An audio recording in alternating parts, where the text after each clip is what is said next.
يا جماعة عالسلامة ومرحبا. اليوم غدا طيبت مرقة لوبيا كما تراو. عصر بسم الله ما شاء الله. يمكن تو نوريكم الفيديو اللي عملته قبل ما تحضر المرقة نتاعنا، كيفاش وريتكم كيفاش عملت كما قلت لكم كعبة بصل ولا كعبتين صغار.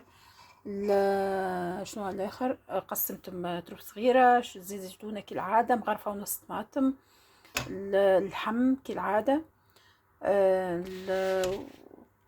وبعد ما قليت البصل والطماطم مع بعضهم في زيت زيتونة ومعهم اللحم، عملت لهم غرفة فلفل أحمر اللي عندنا البودرة ذاك، سقي وتفيت بالماء بطبيعة ما يغلي والملح كالعادة، وخليت هذاك المرقة الصوص هذه تطيب على روحها. وباراليل عندي اللوبيا منقعتها قبل بليلة في الماء، غليتها نصف غلوة يعني شطر طياب، والباقي كملت صبيته مع المرقة اللي عملتها وخليتها لين طابت. وكما تروا هذه هي النتيجة، يعني هذا اللوبيتنا اليوم حاضرة. بسم الله باش نبقى نصفي يعني ما تاخذش حتى الوقت. بسم الله. هكا اللحم كما تعرفوا طبعا احنا ما نشك اللي اللحم برك جست نرميه باش نحمض به الماكله.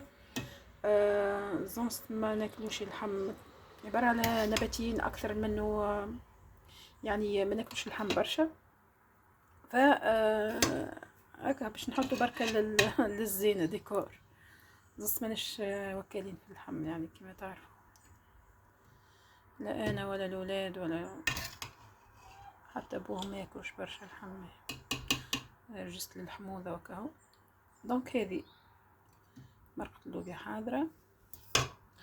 واللي يحب ينجم يعمل رشة معدنوس، شوية أكلي فاريون بطبيعة الحاجات المملحات، شوية سفنارية مملحة، شوية حاجات يعني للزينة، شوية زيتون، ومع الخبز بالطبيعة. هذا الخبز كما تراو الباكيت،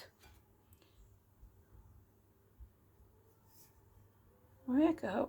وهذا غدانا لليوم، هذه المرقة وهذه مرقة لوبيا هكا اهو.